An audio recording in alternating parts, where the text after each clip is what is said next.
So we open with adulterous Andy running in to see Gary, and he's fine because he what? Replaced the bullets with blanks. Well, rubber bullets. So when he hit the ground, he got knocked out, and that's why he was in the boudoir. And that's why he was in the bedroom all this time. It's sad when I can call a Tyler Perry plot hole. But now all of a sudden, he's got to deal with his son. He's got to go pick him up. He's got to stay with his mother. We've never heard about the mother, and you stopped mentioning them kids forever ago, and weren't there more than one? I thought there was more than one. Meanwhile, at Karen's, the preacher man's getting out of his stupor and blaming himself for Karen's chitata. He said, I really came over here because I wanted to show you that I was more than enough in the bedroom and everywhere else. She said, I'm sorry, but Zach's just something in my heart that can't pay a bill. But Karen gotta go to work. He said, you know what, I know you gotta go to work and I need some time because this isn't bringing out the best in me.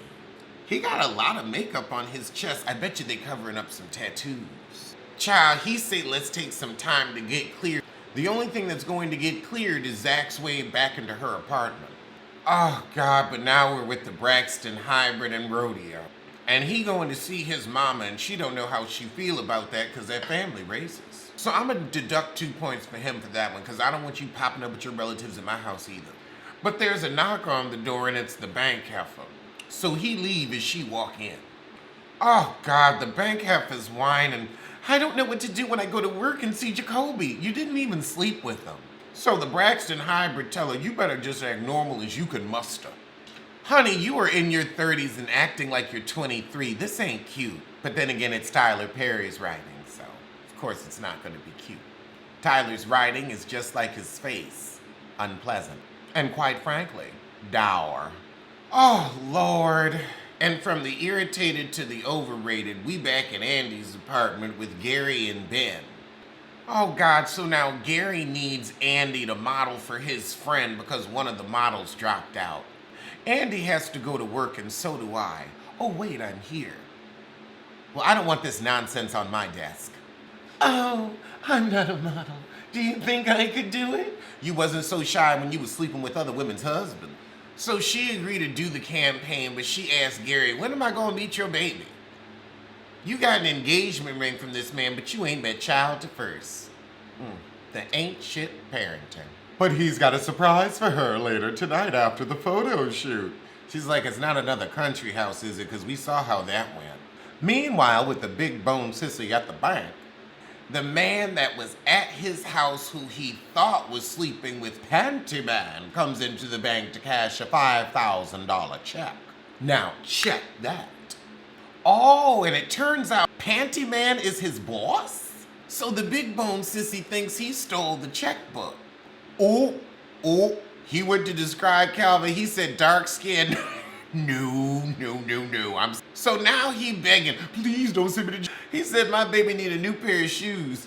Oh Lord, but in come Jabubu with the neck tattoo. He show up looking for Sabrina. So as the big bone sissy is giving Jabubu grief about his girth, Sabrina sashays in. And she's really trying to have a fashion moment in this coat. This Technicolor dream coat. Back at the airport, the Braxton hybrid is grilling Zach on his relationship with Fatima the Stallion. He said he ain't sure, but he know he don't want to be with Karen no more. Meanwhile, across town, Andy drops by Karen's salon. And this time, Karen's the one that looks like shit. What did you let Tyler put you in? Jesus, I mean, Andy's outfit is almost fitting. It looks like one of the straps broke on her shirt, but other than that, the suit is cute in that fuchsia. But Karen, you look like you fell into Stevie Nicks' closet. So Andy says, I had no idea Fatima was sleeping with Zach, even though y'all were broken up. Meanwhile, we got Beyonce's cousin, the assistant in the background, stealing the scene with hair flips. And then she tell her about the photo shoot. And the first thing out of Karen's mouth, well, is it legit? I mean, with Andy, you do have to ask, because I feel like Gary could get her to be doing OnlyFans. Andy get to work and she pulled Fatima the Stallion in her office and she says, my best friend in the world is upset with me. It ain't none of Fatima's fault. She didn't know. Nobody knew. And they weren't together. Child, chalk it up to life. Fatima said, should I call Karen? No, both of you have guns. That's a bad idea. It could go left. And so this is the guy you really like that you were telling me about? You really have feelings for Zach? Thackeray?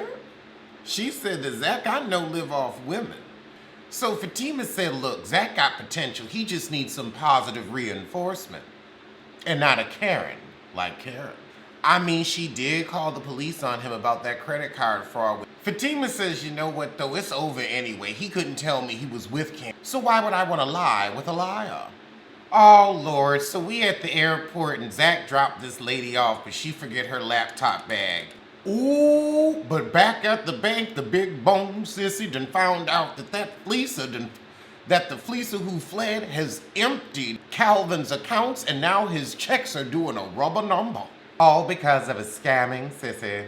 So now he gotta go to the bank and talk to Sabrina himself to get all of this reversed. So Gary called the Braxton Hybrid and tell her to get the girls to come and support Andy at this photo shoot. I feel like this photo shoot is going to turn into a surprise wedding. So the Braxton Hybrid gets on three-way with Karen and the bank heifer and asked if Gary had called either of them. So they gonna go show up to see what he's up to. Oh, and thank God that was the shit. It went on and on. Well, since that didn't give us much of anything, let's check out a trailer review. Oh, Lord.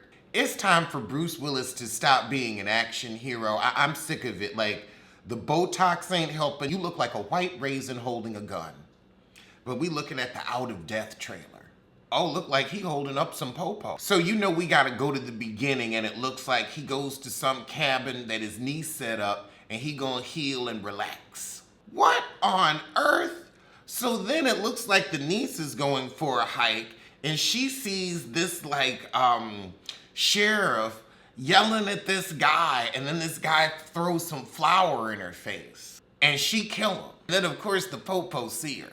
So she running through the woods, and then all these cops surround her, and she's like, somebody help me please. And then of course Bruce Willis see what's going on, and he pull out his gun, and he got everybody with their hands up.